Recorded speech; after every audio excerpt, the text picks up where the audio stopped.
Well, thank you very much, Larry. It's great to be back in beautiful Davos, Switzerland, and to address so many respected business leaders, so many friends, few enemies, and all of the distinguished guests. It's a who's who, I will say that. I've come to this year's World Economic Forum with truly phenomenal news from America.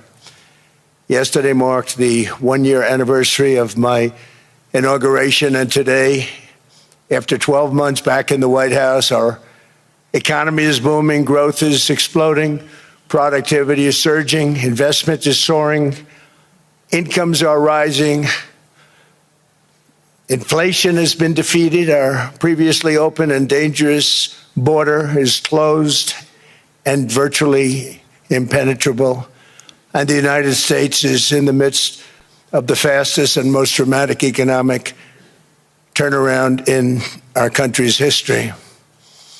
Under the Biden administration, America was plagued by the nightmare of stagflation, meaning low growth and high inflation, a recipe for misery, failure, and decline. But now, after just 1 year of my policies, we are witnessing the exact opposite: virtually no inflation and extraordinarily high economic growth. Growth like, I believe, you'll see very shortly, our country has never seen before, perhaps no country has ever seen before.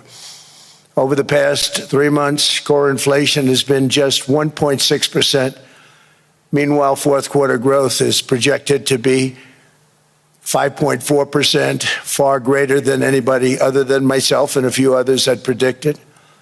Since the election, the stock market has set 52 all-time high records. So that's in 1 year, 52 records, adding $9 trillion in value to retirement accounts, 401ks, and people's savings. People are doing very well. They're very happy with me. Since my inauguration, we've lifted more than 1.2 million people off of food stamps, and after 4 years in which Biden secured less than $1 trillion of new investment in our country. Think of that, 1 trillion, substantially less than that. In 4 years, we've secured commitments for a record-breaking $18 trillion, and we think when the final numbers come out, they'll be closer to $20 trillion of investment. That's never been done by any country at any time, not even close. Just over 1 year ago, under the radical left Democrats, we were a dead country. Now we are the hottest country anywhere in the world. In fact, the United States economy is on pace to grow at double the rate that was projected by the IMF just last April. And with my growth and tariff policies, it should be much higher. I really believe we can be much higher than that. And this is all great news, and it's great for all nations. The USA is the economic engine on the planet, and when America booms, the entire world booms. It's been the history. When it goes bad, it goes bad. You all follow us down, and you follow us up, and we're at a point that I don't believe we've ever been. I never thought we could do it this quickly. My biggest surprise is I thought it would take more than a year, maybe like a year and 1 month. But it's happened very quickly. This afternoon, I want to discuss how we have achieved this economic miracle, how we intend to raise living standards for our citizens to levels never seen before, and perhaps how you too and the places where you come from can do much better by following what we're doing, because certain places in Europe are not even recognizable, frankly, anymore. They're not recognizable. And we can argue about it, but there's no argument. Friends come back from different places. I don't want to insult anybody and say I don't recognize it. And that's not in a positive way. That's in a very negative way. And I love Europe, and I want to see Europe go good, but it's not heading in the right direction. In recent decades, it became conventional wisdom in Washington and European capitals that the only way to grow a modern Western economy was through ever-increasing government spending, unchecked mass migration, and endless foreign imports. The consensus was that so-called dirty jobs and heavy industry should be sent elsewhere, that affordable energy should be replaced by the Green New Scam, and that countries could be propped up by importing new and entirely different populations from faraway lands. This was the path that Sleepy Joe Biden administration and many other Western governments very foolishly followed, turning their backs on everything that makes nations rich and powerful and strong. And there's so much potential in so many nations. The result was record budget and trade deficits and a growing sovereign deficit driven by the largest wave of mass migration in human history. We've never seen anything like it. Quite frankly, many parts of our world are being destroyed before our very eyes, and the leaders don't even understand what's happening. And the ones that do understand aren't doing anything about it. Virtually all of the so-called experts predicted my plans to end this failed model would trigger a global recession and runaway inflation. But we have proven them wrong. It's actually just the opposite. In 1 year, our agenda has produced a transformation like America has not seen in over 100 years. Instead of closing down energy plants, we're opening them up. Instead of building ineffective, money-losing windmills, we're taking them down and not approving any. Instead of empowering bureaucrats, we're firing them, and they're going out and getting jobs in the private sector for 2 and 3 times what they were making in government. So they started off hating me when we fired them, and now they love me. Instead of raising taxes on domestic producers, we're lowering them and raising tariffs on foreign nations to pay for the damage that they've caused. In 12 months, we have removed over 270,000 bureaucrats from the federal payrolls, the largest single-year reduction in government employment since the end of World War II. Nobody thought that was coming, but we had no choice. To make a country great, you can't have all federal jobs. We've cut federal spending by $100 billion and slashed the federal budget deficit by 27% in the single year. It's going to go down quite a bit more from that, driving inflation way down from the record highs of the Biden administration. Every month, they went up and up and up. I promised to cut 10 old regulations for every single new regulation. But instead, I've cut, actually, till this point, 129 regulations for every 1 new regulation approved. So every time they come in with a new regulation, we do at least 10, but so far it's averaging out to 129, if you can believe it. In July, we passed the largest tax cuts in American history, including no tax on tips, no tax on overtime, no tax on Social Security for our great seniors. We also provided 100% expensing, that's the one they like, and bonus depreciation for all new equipment and capital investments to help companies expand and shift production to America. They are so in love with that. They build a plant, they're able to deduct it immediately, the whole thing, rather than waiting 38 to 41 years in the old days. This is a miracle taking place. Nobody thought it would ever be done by any country, but it's done by us. It was what made my first term the most successful 4-year term that we've ever had from a financial standpoint. And now we've upped it. This is a 10-year program, not a 1-year program, but you're allowed to deduct everything in 1 year. It used to be 38 to 41 years. With tariffs, we've radically reduced our ballooning trade deficit, which was the largest in world history. We were losing more than $1 trillion every single year, and it was just wasted. It was going to waste.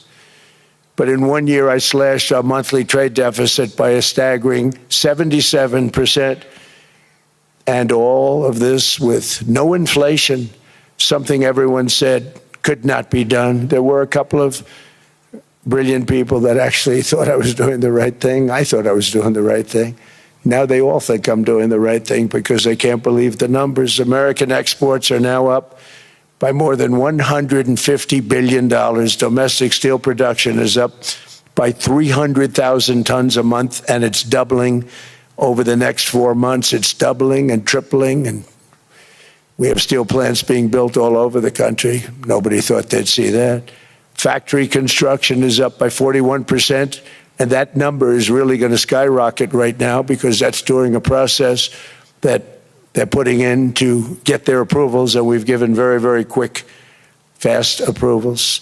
In the process, we've made historic trade deals with partners covering 40% of all U.S. trade. Some of the greatest companies and countries in the world. We have countries as our partner, too. The European nations, Japan, South Korea.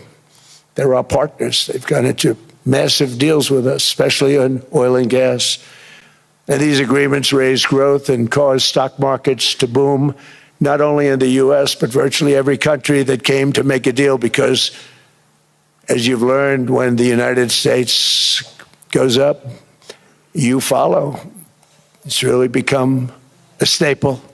In America, I've stopped the nation-wrecking energy policies that drive up prices while sending jobs and factories to the world's worst polluters. They are indeed polluters. Under sleepy Joe Biden, new domestic oil and gas leases fell by 95%. Think of that.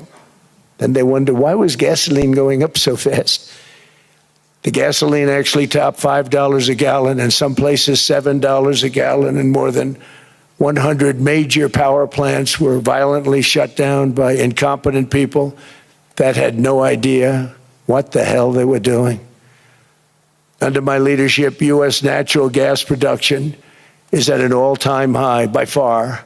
U.S. oil production is up by 730,000 barrels a day, and last week we picked up 50 million barrels from Venezuela alone. Venezuela has been an amazing place for so many years, but then they went bad with their policies. 20 years ago, it was a great country, and now it's got problems, but we're helping them. And those 50 million barrels, we're going to be splitting up with them, and they'll be making more money than they've made in a long time. Venezuela is going to do fantastically well. We appreciate all of the cooperation we've been giving. We've been giving great cooperation. Once the attack ended, and they said, let's make a deal. More people should do that.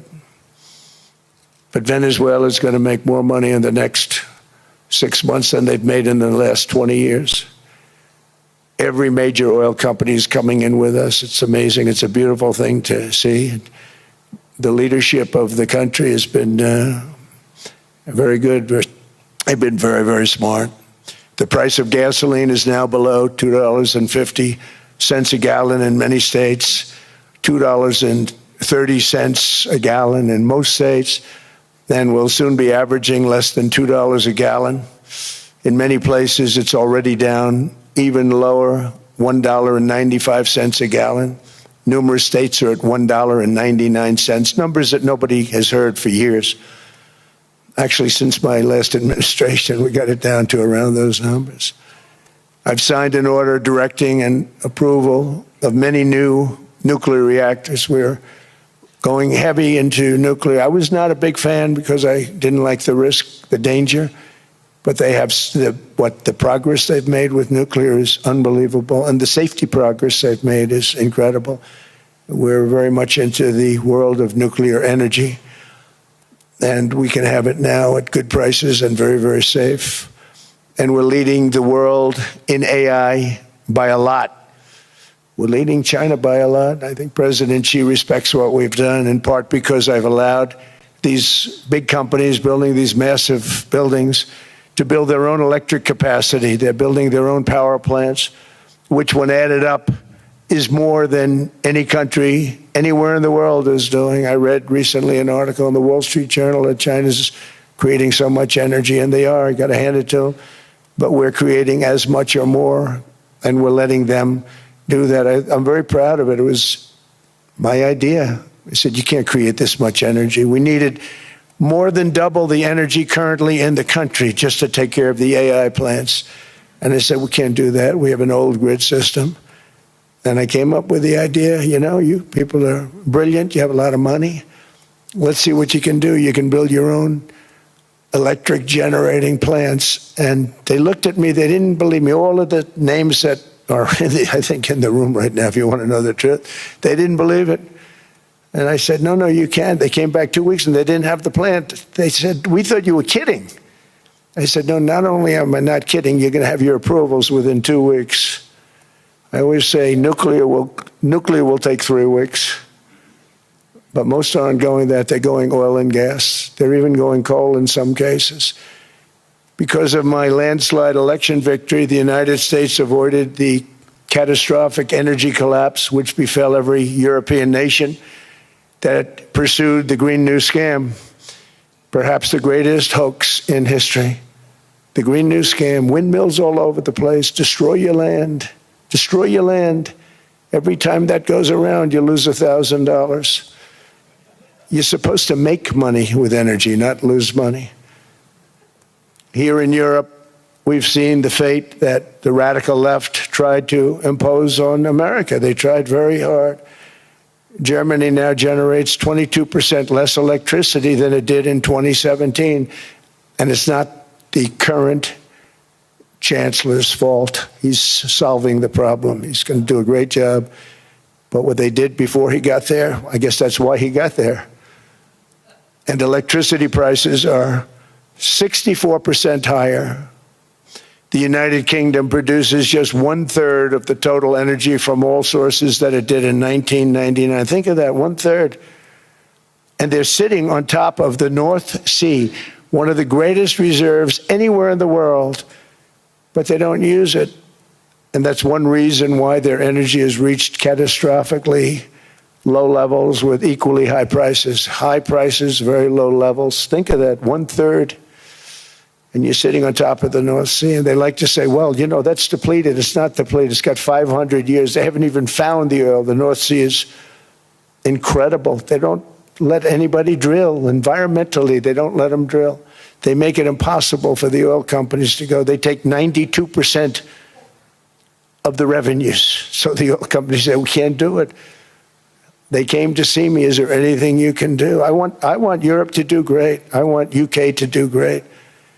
They're sitting on one of the greatest energy sources in the world, and they don't use it.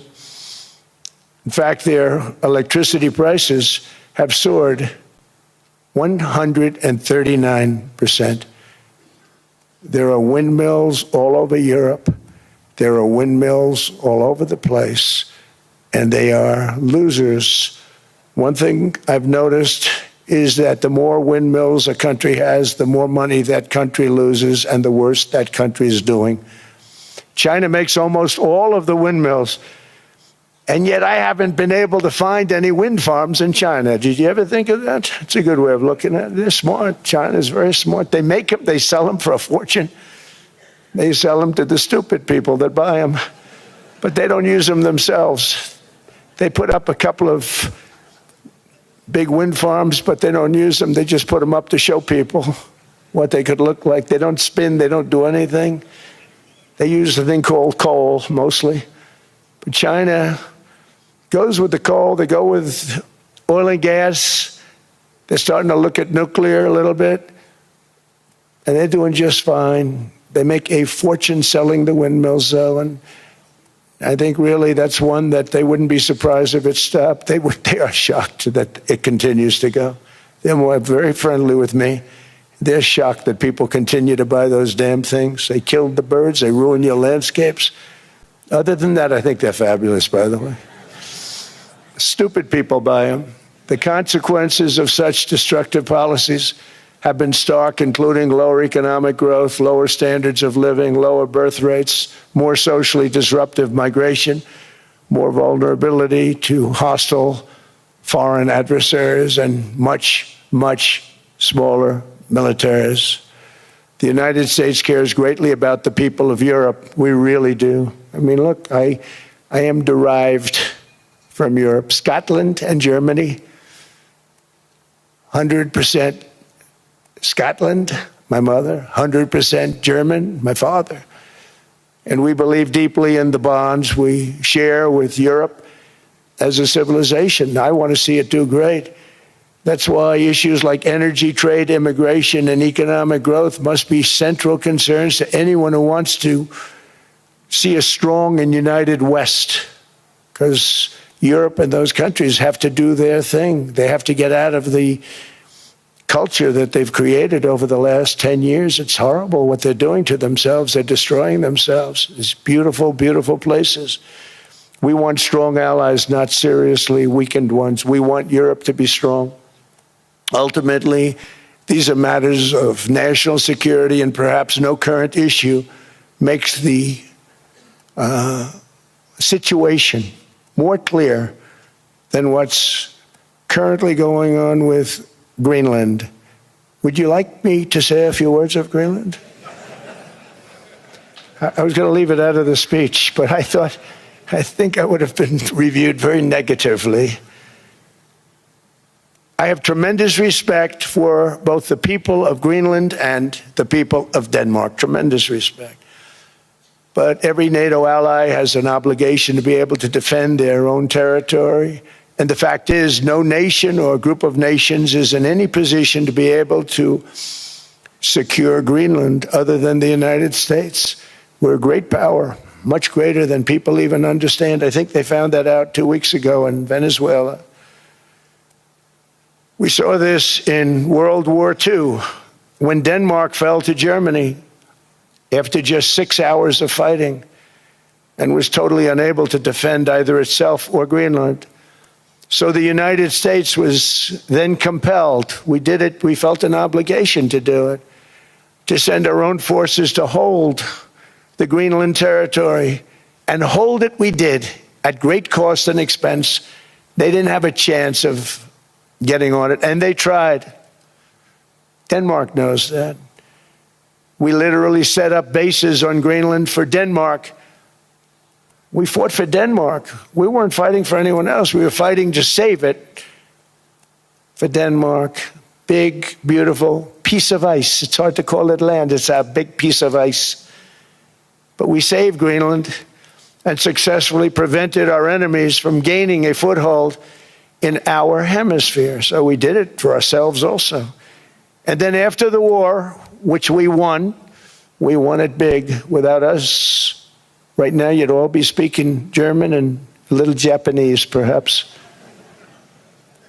After the war, we gave Greenland back to Denmark. How stupid were we to do that? But we did it. But we gave it back.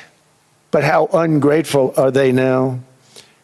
So now our country and the world face much greater risks than it did ever before because of missiles, because of nuclear, because of weapons of warfare that I can't even talk about. 2 weeks ago, they saw weapons that nobody ever heard of. They weren't able to fire one shot at us. They said, what happened? Everything was discombobulated. They said, we've got them in our sights. Press the trigger, and nothing happened. No anti-aircraft missiles went up. There was one that went up about 30 feet and crashed down right next to the people that sent it. They said, what the hell is going on? Those defensive systems were made by Russia and by China. So they're going to go back to the drawing boards, I guess. Greenland is a vast, almost entirely uninhabited and undeveloped territory. It's sitting undefended in a key strategic location between the United States, Russia, and China. That's exactly where it is, right smack in the middle. Wasn't important nearly when we gave it back. You know, when we gave it back, it wasn't the same as it is now. It's not important for any other reason, you know, everyone talks about the minerals. There's so many places. There's no rare earth, no such thing as rare earth. There's rare processing, but there's so much rare earth. And to get to this rare earth, you got to go through hundreds of feet of ice. That's not the reason we need it. We need it for strategic national security and international security. This enormous unsecured island is actually part of North America, on the northern frontier of the Western Hemisphere. That's our territory. It is therefore a core national security interest of the United States of America. And in fact, it's been our policy for hundreds of years to prevent outside threats from entering our hemisphere, and we've done it very successfully. We've never been stronger than we are now. That's why American presidents have sought to purchase Greenland for nearly 2 centuries. You know, for 2 centuries they've been trying to do it. They should have kept it after World War II, but they had a different president. That's all right. People think differently. Much more necessary now than it was at that time, however. In 2019, Denmark said that they would spend over $200 million to strengthen Greenland's defenses. But as you know, they spent less than 1% of that amount. 1%. There's no sign of Denmark there. And I say that with great respect for Denmark, whose people I love, whose leaders are very good. It's the United States alone that can protect this giant mass of land, this giant piece of ice, develop it and improve it and make it so that it's good for Europe and safe for Europe and good for us.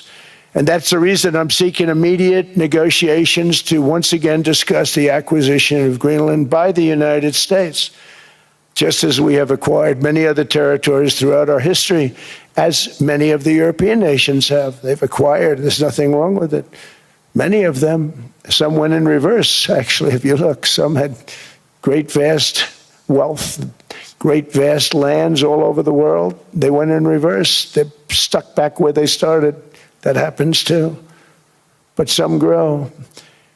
But this would not be a threat to NATO. This would greatly enhance the security of the entire alliance, the NATO alliance. The United States is treated very unfairly by NATO. I want to tell you that.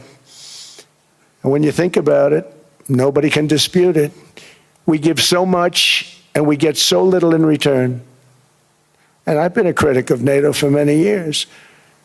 And yet I've done more to help NATO than any other president by far, than any other person.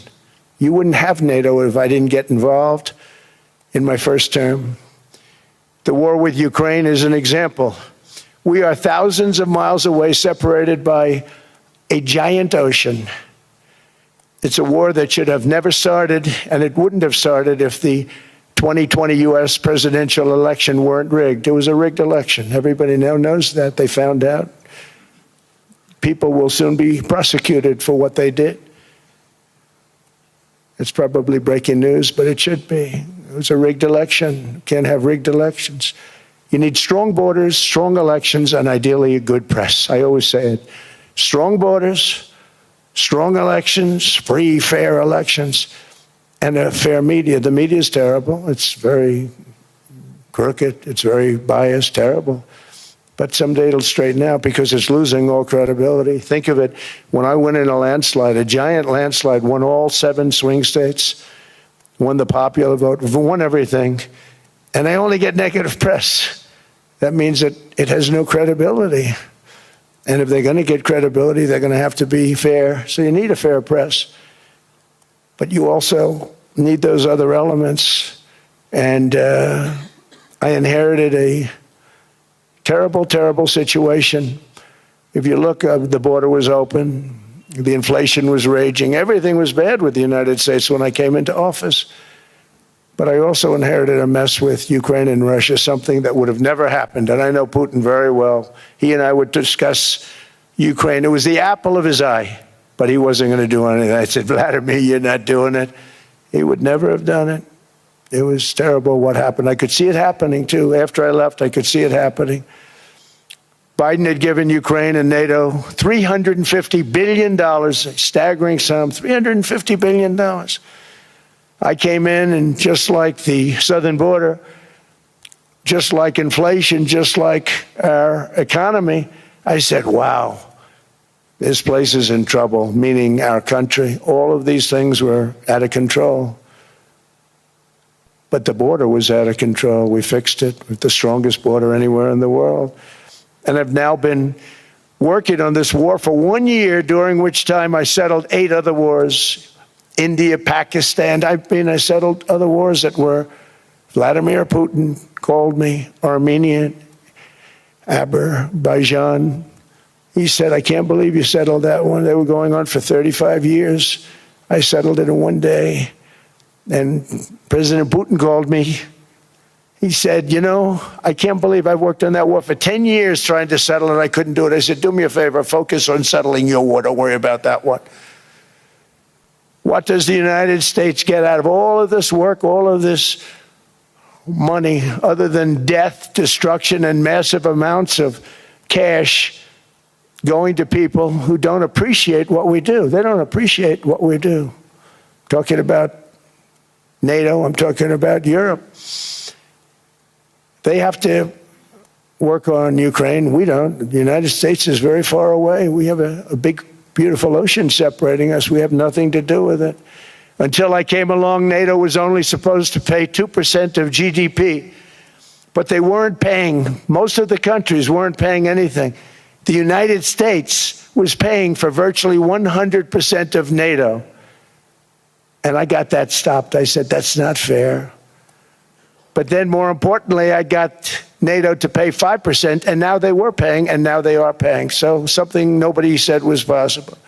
They said, we will never go up higher than 2%.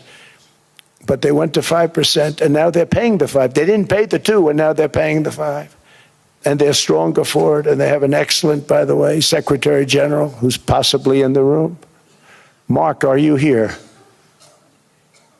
Yes, he's here. Hello, Mark. We never asked for anything, and we never got anything. We probably won't get anything unless I decide to use excessive strength and force where we would be, frankly, unstoppable.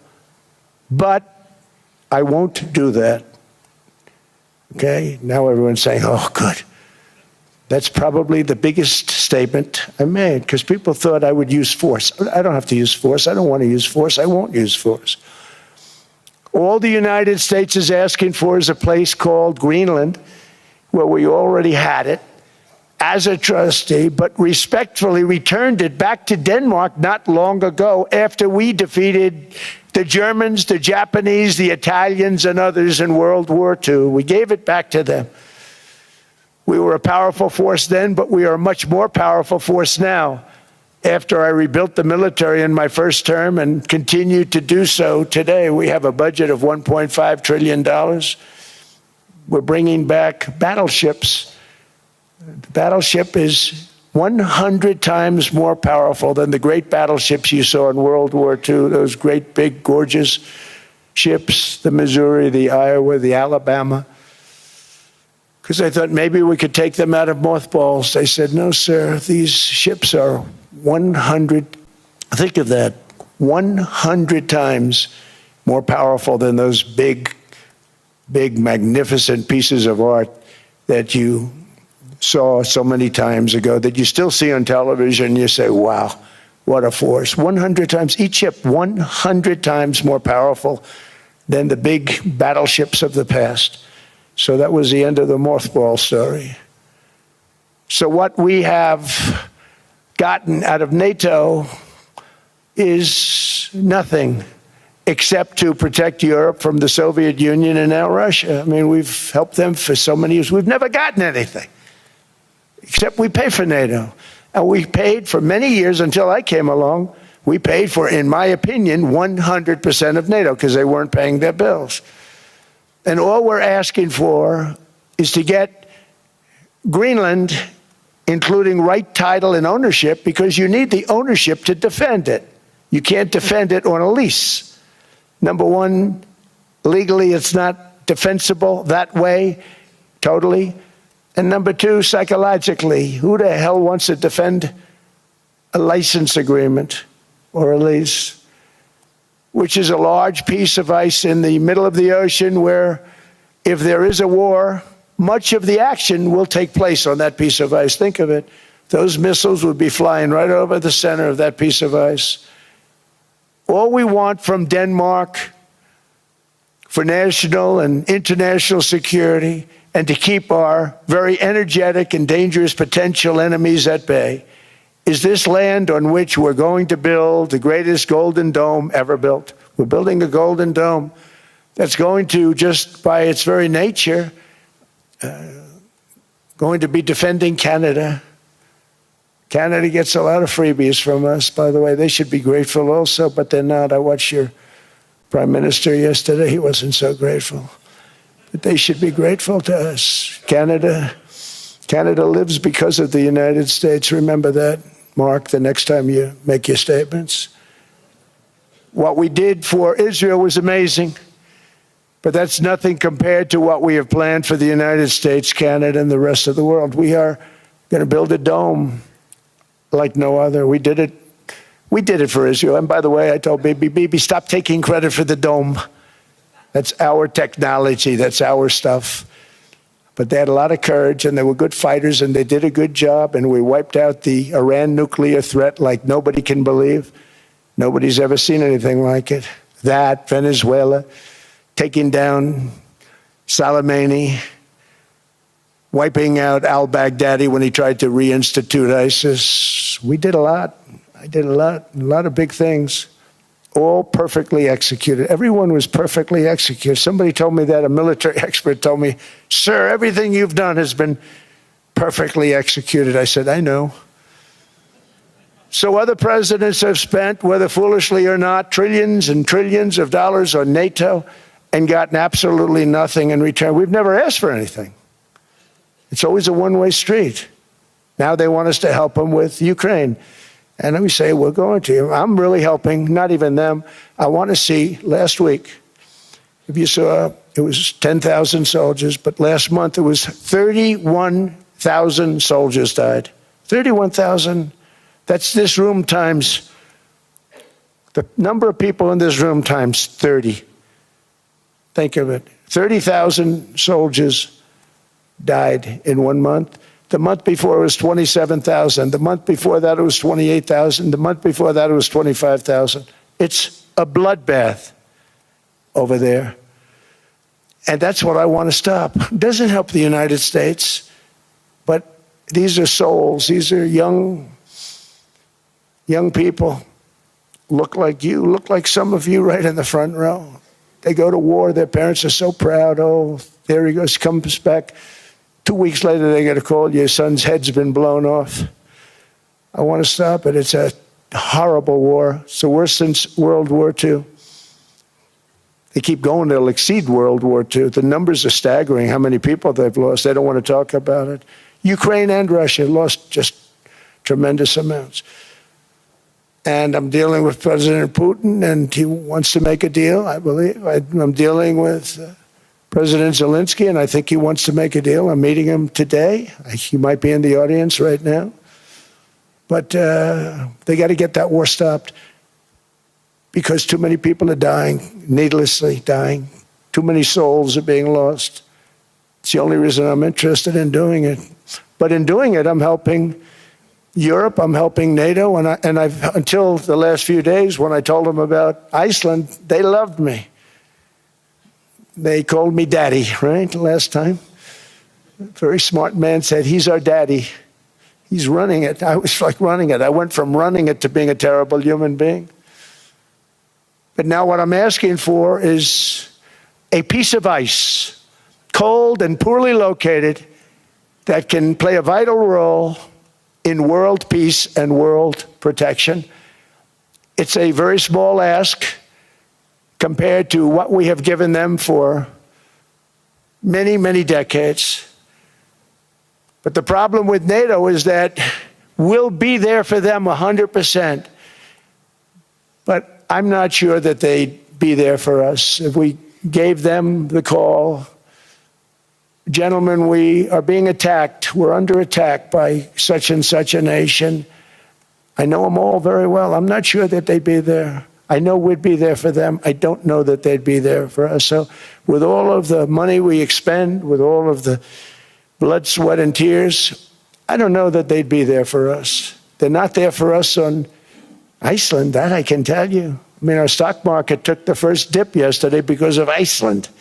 So Iceland's already cost us a lot of money. But that dip is peanuts compared to what it's gone up. And we have an unbelievable future in that stock. That stock market is going to be doubled. We're going to hit 50,000, and that stock market's going to double in a relatively short period of time.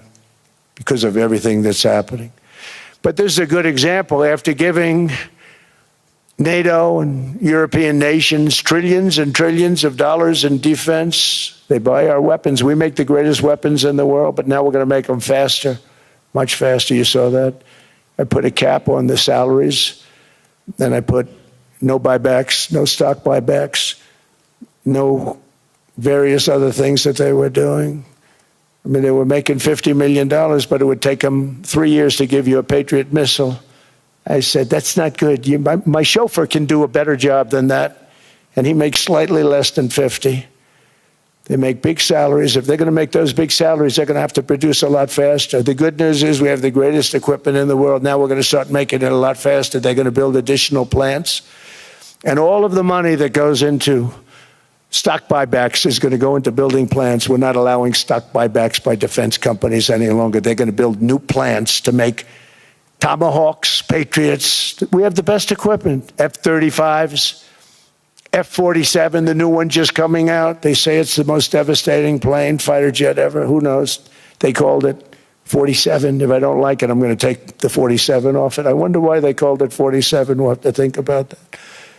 But if I don't like it, I'm going to take that 47 off. But it's supposed to be the stage 6. It's supposed to be the first stage 6 plane, undetectable, like our B-2 bombers were undetectable. They flew right over Iran. They were undetectable. And they did their job, and they got the hell out of there. So we want a piece of ice for world protection, and they won't give it. We've never asked for anything else, and we could have kept that piece of land, and we didn't. So they have a choice. You can say yes, and we will be very appreciative, or you can say no, and we will remember. A strong and secure America means a strong NATO, and that's one reason why I'm working every day to ensure our military is very powerful, our borders are very strong, and above all, our economy is strong, because national security requires economic security and economic prosperity, and we have the greatest that we've ever had. Biden and his allies destroyed our economy and gave us perhaps the worst inflation in American history. They say 48 years, I say forever, but I think 48 years is the equivalent to forever. Whether it's 48 years or ever, it's terrible, costing the typical family $33,000. What they did to this country should never, ever be forgotten. It's early, but he has to be rated as the worst president we've ever had by far. The auto pen did much of the damage. The auto pen, he was the auto pen president, because I don't believe a sane president would have ever signed the kind of things that he signed. But now grocery prices, energy prices, airfares, mortgage rates, rent, and car payments are all coming down, and they're coming down fast. We inherited a mess, but we've done a hell of a job in 12 months.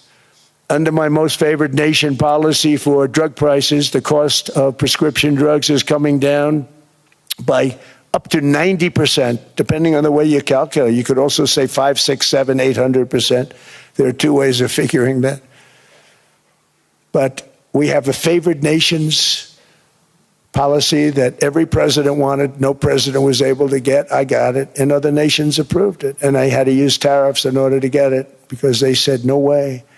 In other words, a pill that costs 10% in London costs $130. Think it costs $10 in London, costs $130 in New York or in Los Angeles. And I'd say, boy, that's bad. Friends of mine would say, you know, we go to London, you can buy the stuff for nothing. We go all over the world, we can buy it for nothing. Because basically America was subsidizing every nation in the world, because presidents allowed them to get away with it. It became very tough. So when I called up Emmanuel Macron, I watched him yesterday with those beautiful sunglasses. What the hell happened? But I watched him sort of be tough. But he was at $10 for a pill. And I said, Emmanuel, and I have all the big pharmaceutical companies are in total agreement. It wasn't easy, by the way. They're tough, smart. They've been getting away with the scam for a long time. But they gave it up. But they said, you'll never get the countries to approve it. I said, why is that? Because they won't. They always said, we're not paying any more. Get the rest for the United States. So over the years, they stayed the same. We just went up, up, up. And I mean, we would pay 13, 14, 15 times more than certain countries would. So I said, no, they'll approve it 100%. Sir, you'll never get them to approve it. I said, I guarantee you. But I actually started with Emmanuel, who probably is in the room too. And I like him. I actually like him. Hard to believe, isn't it? And I said, Emmanuel, you're going to have to lift the price of that pill to $20, maybe $30. Think of that. That means it's a doubling of prescription drugs. Might be a tripling, might be a quadrupling. It's not easy. No, no, no, Donald, I will not do that. I said, yes, you will, 100%. He said, no, no, no. You're asking me to double. I said, Emmanuel, you've been taking advantage of the United States for 30 years with prescription drugs. You really should do it, and you will do it. I have no doubt. In fact, I am 100% sure you're going to. No, no, no, I will not do it. Because yes, in all fairness to him, he has to double or triple. Because the world being a bigger place than the United States, it's not that you meet in the middle. You just have to go up some, and we come down a lot. They go up a little, we come down a lot. So we're at $130, they're at 10. So they may have to go to 20 or 30. No more than that. I said, Emmanuel, you're going to be doubling or tripling? No, no, no. I said, here's the story, Emmanuel. The answer is you're going to do it, you're going to do it fast. And if you don't, I'm putting a 25% tariff on everything that you sell into the United States and a 100% tariff on your wines and champagnes. And that's about 10 times more than what I'm requesting. And you're going to do it. I don't want to go public with it, but you may make me do that. No, no, Donald, I will do it. I will do it. It took me, on average, 3 minutes a country, saying the same thing. You will do it. They all said, no, no, no, I will not do it. You're asking me to double the cost of prescription. I said, that's right, because you've been screwing us for 30 years. And they said, we will not do it. I said, that's all right. On Monday morning, we're putting a 25, 30, 50. I gave different numbers for different countries. This is also national security we're talking about. Not fair. We're not going to subsidize the whole world. And every one of those countries have agreed to do it. So one of the biggest things that I've done is the fact that we have now most favored nation. We will pay whatever the lowest price is in the entire world. So our drug prices are going to be coming down by staggering 90%. Again, you could say 1,000%, 2,000%. Depends on the way you want to figure it, but we'll go with the way the fake news likes it better because it sounds, can you imagine a 90% reduction sounds much worse. But drug prices are going to be coming down tremendously in all the nations, and I appreciate them doing it, but they did it. In all fairness, without tariffs, I wouldn't have been able to get it done. After declining $3,000 under Biden, real incomes are up in the United States by $2,000, $3,000, and even $5,000 and more. Home ownership has always been a symbol of health and vigor of American society, but that goal fell out of reach for millions and millions of people in the Biden era because interest rates went up so high. Today, I'm taking action to bring back this bedrock of the American dream. In recent years, Wall Street giants and institutional investment firms, many of you are here, many of you are good friends of mine, many of you are supporters. Sorry to do this, Joe, I'm so sorry. But you've driven up housing prices by purchasing hundreds of thousands of single-family homes, and it's been a great investment for them. Often as much as 10% of houses on the market.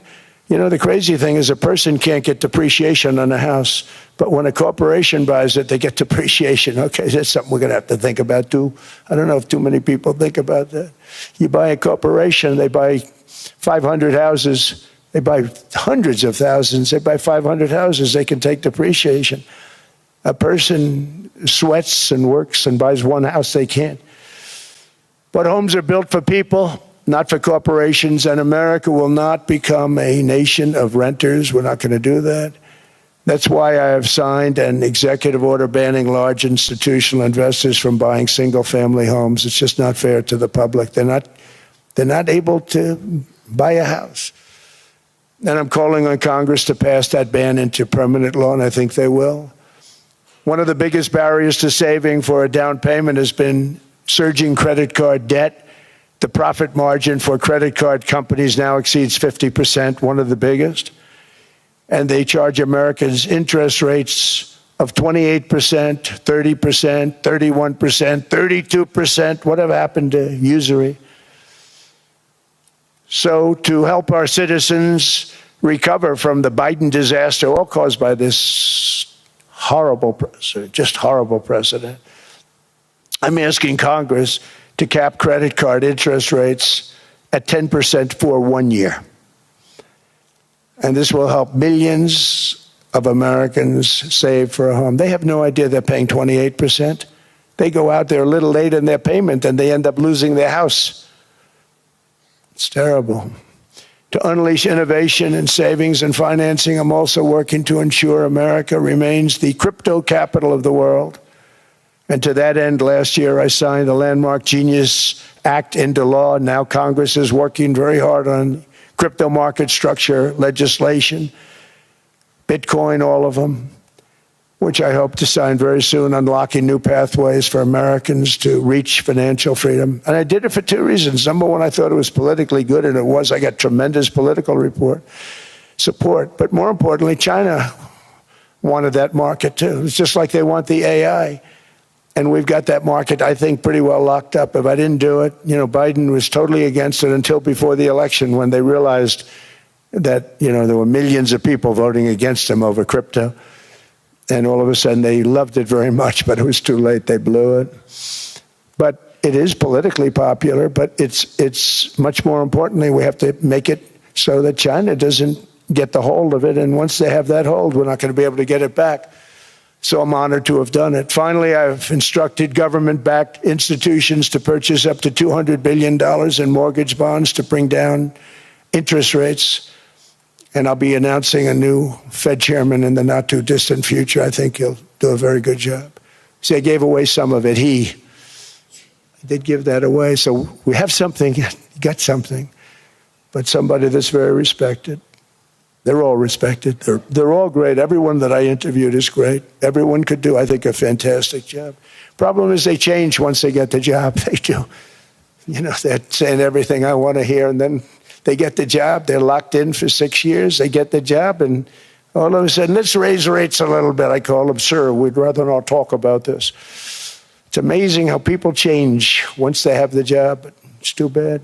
Sort of disloyalty, but they got to do what they think is right. We have a terrible chairman right now, Jerome Too Late Powell. He's always too late.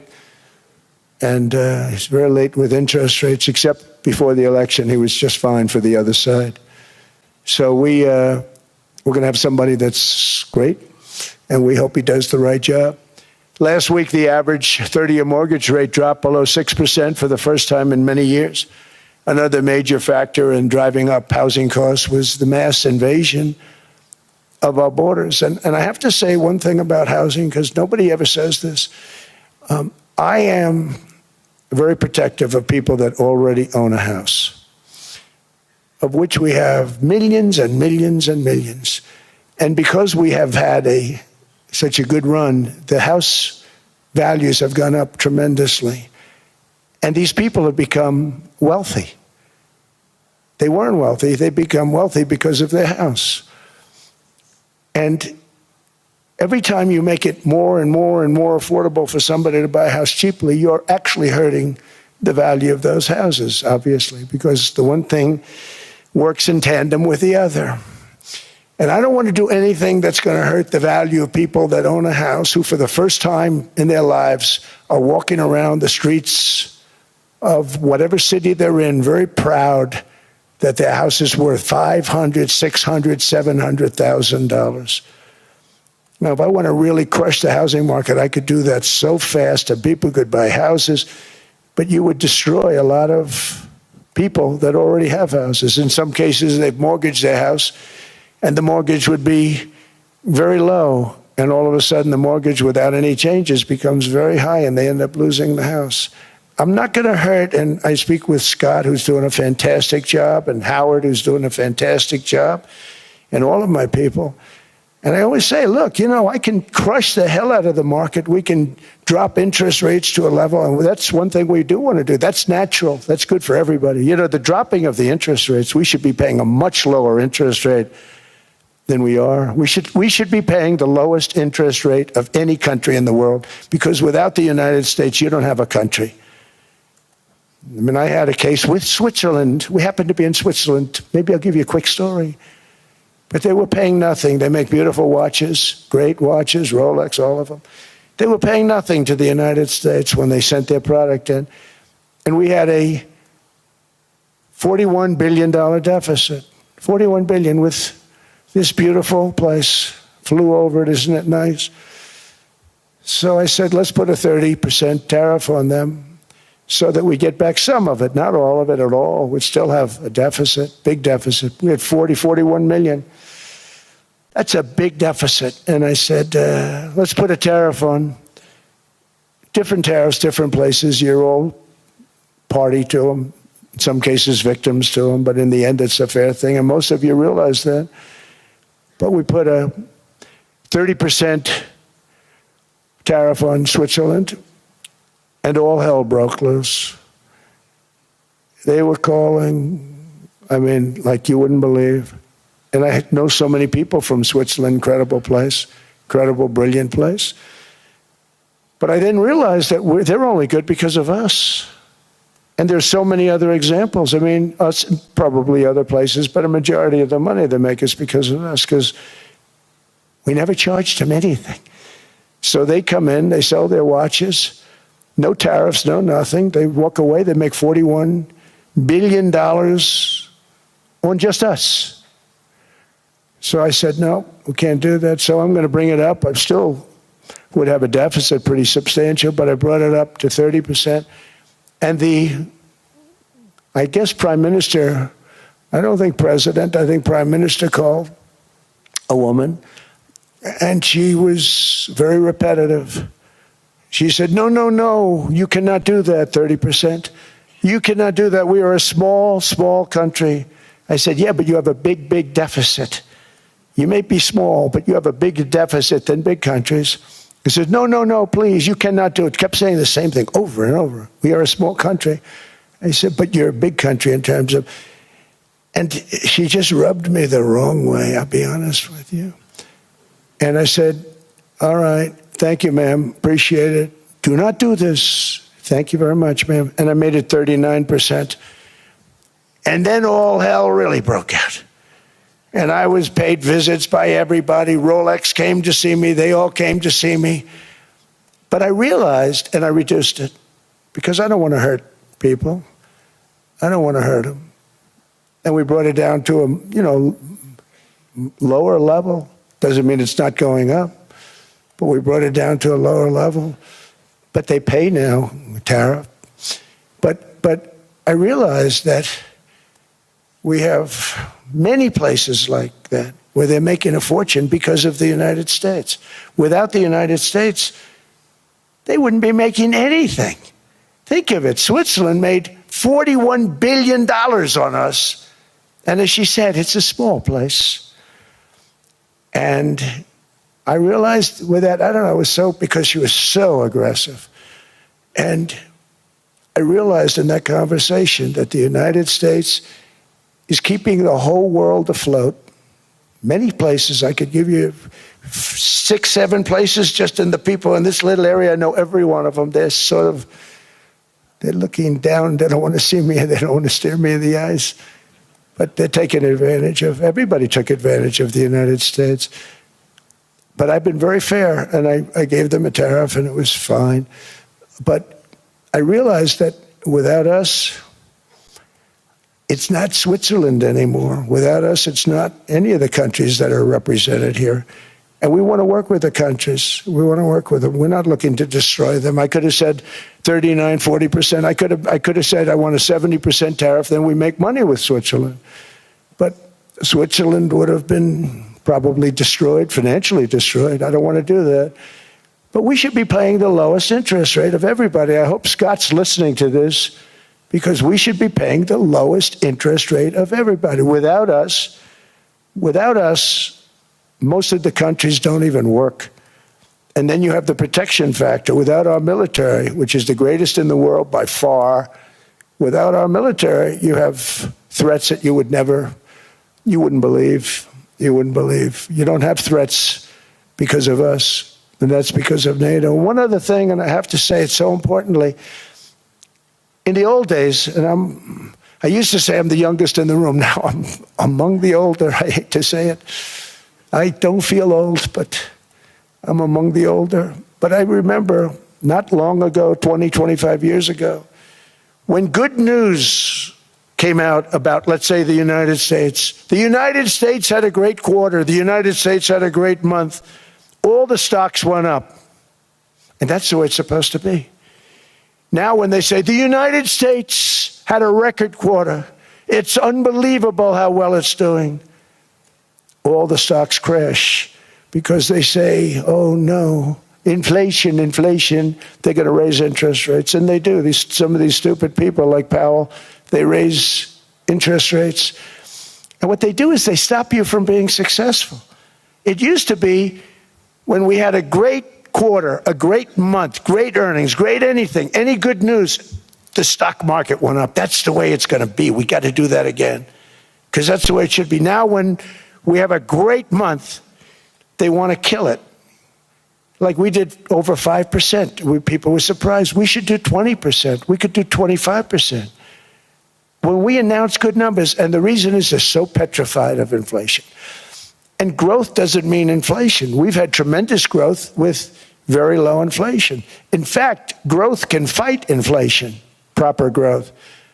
So we want to get back to the days when we announce great numbers, because we're going to be announcing phenomenal. You know, all these factories that are being built at record, thousands of businesses are being built right now. Remember, $18 trillion is invested. I think the second number is 3, and that was China many years ago. Investments in the country from outside. 18 trillion, nobody's ever seen. And that's money coming in and building things, factories. Thousands of businesses are being built, thousands. Hundreds of big factories, car plants are moving back to the United States. They're coming in from Canada, they're coming in from Mexico, from Japan. Japan's coming in and building plants here in order to avoid tariffs. They're coming in from China, they're coming in from all over the world. We have more plants being built now, car plants, than we've ever had built, even in the heyday from the 1940s and 50s. And they're bigger. They don't use renovations anymore where they take an old plant, they rip it down, they build a brand new plant, super modern plant. But it's happening at levels that nobody's ever seen. In 2024, the U.S. built less than 2 million new homes, but Biden admitted more than 8 million new migrants. And those days are over. In 2025, for the first time in 50 years, the United States had reverse migration. Boy, that was nice. And these were criminals that were being taken out of our country because they allowed people to come into our country from jails, from gangs, drug dealers, murderers. 11,888 murderers. We've gotten most of them out. And then ICE gets beat up by stupid people from leadership in Minnesota. We actually are helping Minnesota so much, but they don't appreciate it. Most places do. You know, Washington, D.C. is the safest place now in the United States. It was a very dangerous place to walk, and now you can walk with your wife, your kids, right through the middle of the city. Right now, Washington, D.C. is as safe as it gets. It was one of the most unsafe. I had to admit, we sent in the military, the National Guard. Within 2 months, it was great. Within 3 months, it's like a really great place and a safe place and a beautiful place. It's even been cleaned up. The graffiti's gone. The fences are gone. We don't have to worry about fences anymore. All of the places, the grasses are cut. and replaced with new grass in many cases. It's all going to happen in the spring. But Washington and D.C. is beautiful again, and it's safe. New restaurants are opening up. They were all closing. Now you can't get into a restaurant. Restaurants in Washington, D.C. are all opening. Memphis also, Memphis, Tennessee, New Orleans, Louisiana. We're there for 3 weeks.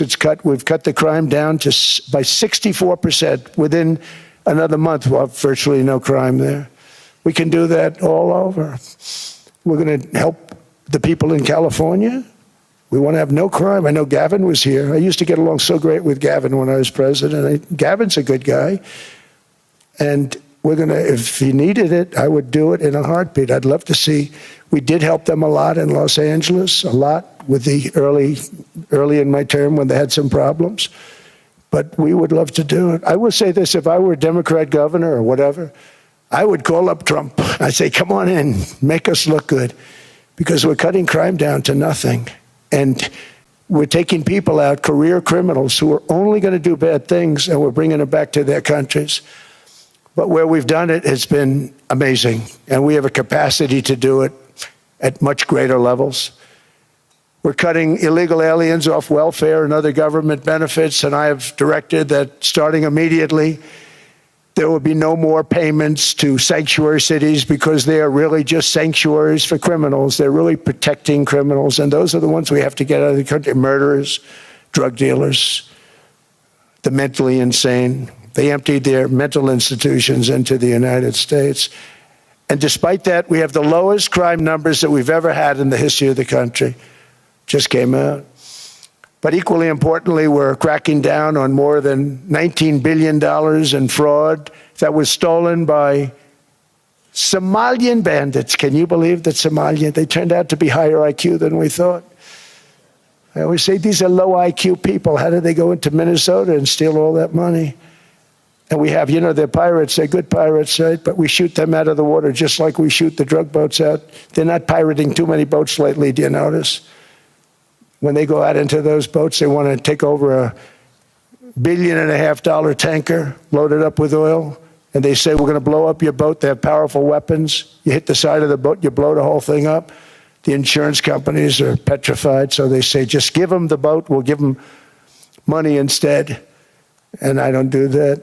We blow them right the hell out of the water. We see them going out, we blow them out of the water. We don't have any pirates so much anymore. If we do, they won't be there long. We've cut down with the hitting of the boats that are loaded up with drugs, including submarines. Can you believe they actually buy small, they call them mini subs, very fast. They're meant for drugs. We've knocked out 2 of them. The Democrats say they were fishing. You have ruined somebody's fishing weekend. I would say a submarine is not a fishing boat. You don't fish. But we've knocked down drugs by water, the oceans, the sea, by 97.2%. Think of that. And I actually say, who the hell are the 3%? Because I would not want to be piloting one of those boats. We knocked them down, and now we're going to start on land. We're going to knock it all out. The land is the easy part. What we did on sea is incredible, and that's our great military. The situation in Minnesota reminds us that the West cannot mass import foreign cultures which have failed to ever build a successful society of their own. I mean, we're taking people from Somalia, and Somalia is a failed, it's not a nation. Got no government, got no police, got no military, got no nothing. And then we have this fake congressperson who they just reported is worth $30 million. You believe this? Ilhan Omar, talking about the Constitution provides me. She comes from a country that's not a country. And she's telling us how to run America. Not going to get away with it much longer, let me tell you. The explosion of prosperity and conclusion and progress that built the West did not come from our tax codes. It ultimately came from our very special culture. This is the precious inheritance that America and Europe have in common. We share it. We share it, but we have to keep it strong. We have to become stronger, more successful, and more prosperous than ever. We have to defend that culture and rediscover the spirit that lifted the West from the depths of the Dark Ages to the pinnacle of human achievement. We live in an incredible, changing period. It's an unbelievable time, but we have to take advantage of the time that we're in. In our hands are technologies that our ancestors could scarcely have. I mean, they couldn't have even dreamt some of the things that we see today. And so rapidly they're produced. I mean, AI, 2 years ago, nobody ever heard of the term, and now everybody's talking about it. And it can have some very good purpose. It could also have some dangerous purpose, and for that we have to watch out. But some tremendous things are happening because of it. And we're leading by so much. We're doing so well. But opportunities that are bigger and grander than ever before in human history are right before us. It is the pioneers in this room. Many of you in this room are true pioneers. You're truly brilliant people. Just your ability to get a ticket is brilliant because you have about 50 people for every seat. I don't know what, that's Larry. Everything Larry touches turns to gold. He made this very successful. But you're in this room, and some of you are the greatest leaders anywhere in the world. You're the greatest brains anywhere in the world.